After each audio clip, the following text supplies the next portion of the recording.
Hello दोस्तों, आज बात करेंगे मेटलर्जिकल इंजीनियरिंग की, जिसका नाम सुनते ही लोगों को लगता है कि ये सिर्फ मेटल्स तक सीमित है, लेकिन रियलिटी ये है कि एरोस्पेस, डिफेंस, ईवी बैटरीज और सेमीकंडक्टर्स ये सब इंडस्ट्रीज इसी ब्रांच की बैकबोन पर खड़ी हैं।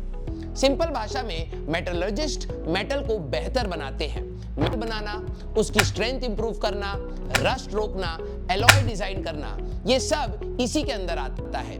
जो भी एयरप्लेन, कार, रॉकेट या मशीन पार्ट तुम्हें दिखाई देता है, उसके पीछे मेटलर्जी का ही काम होता है। काफी लोगों को लगता है कि इसमें सिर्फ केमिस्ट्री है। इनफैक्ट इसमें फिजिक्स, थर्मोडायनेमिक्स, मटेरियल साइंस का इक्वल या उससे ज्यादा रोल होता है। लेकिन मेटल बिहेवियर, फ्रैक्चर एनालिसिस और हीट ट्रीटमेंट जैसे काम में एक्सपेरिमेंटल एक्सपोजर जरूरी होता है। मेटलर्जी के लिए आईआईटी कानपुर, खड़गपुर, बीएचयू और बॉम्बे इंडिया के स्ट्रॉन्गेस्ट प्रोग्राम्स देते हैं, क्योंकि इनके पास है एडवांस लैब्स जैसे इलेक्ट्रॉन माइक्रोस्कोप अवेलेबल हैं जो बहुत एक्सपेंसिव होते हैं। यही वजह है कि ये ब्रांच ज्यादातर सिर्फ टॉप गवर्नमेंट इंस्टीट्यूट्स में ही मिलती है। प्राइवेट कॉलेजेस में वीआईटी और बिट्स जैसे कुछ इंस्टीट्यूट्स हैं जो इसको ऑफर करते हैं। फर्स्ट ईयर में मैथ्स, फिजिक्स, केमिस्ट्री और इंजीनियरिंग बेसिक से फाउंडेशन बनेगी। सेकेंड ईयर में एक्चुअल मेटलर्जी शुरू होती है। मटेरियल साइंस, थर्मोडायनेमिक्स और मिनरल प्रोसेसिंग पढ़ोगे।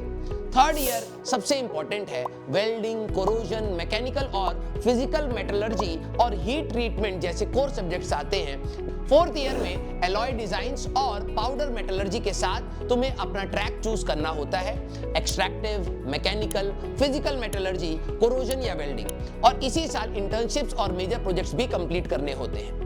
करियर स्कोप काफी वाइड है। Steel plants, mining, aerospace, automotive, defence, oil gas, railways और ईवी बैटरी मैन्युफैक्चरिंग जैसी इंडस्ट्रीज में डिमांड काफी हाई है। जॉब रोल्स में metallurgical engineer, casting engineer, corrosion engineer और मटेरियल साइंटिस्ट जैसे ऑप्शंस मिलते हैं। कंपनी जैसे Tata steel, Hindalco, JSW, SAIL, L&T regularly hire करते हैं इन बच्चों को, जहां सैलरी रेंज 6 to 15 LPA तक होता है। गवर्नमेंट साइड में डीआरडीओ, इसरो और पीएसयू जैसे नेल्को और हिंदुस्तान कॉपर में भी स्ट्रॉन्ग अपॉर्चुनिटीज हैं, जहां 9 to 12 LPA तक ऑन एवरेज ऑफर होता है। इंडिया में फिलहाल ये एक नीश ब्रांच मानी जाती है, लेकिन जैसे जैसे सेमीकंडक्टर्स और ईवी इंडस्ट्री ग्रो कर रही है, अगले कुछ सालों में इसका स्कोप और भी तेजी से बढ़ने वाला है।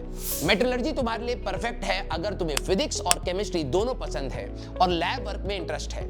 इसके अलावा अगर आपको एआई, कंप्यूटर लैंग्वेजेस जैसी स्किल्स सीखनी है तो आप ज्ञानी ऐप डाउनलोड करो और मेरे को कमेंट्स में बताना नेक्स्ट रोड मैप आपको किस ब्रांच का चाहिए।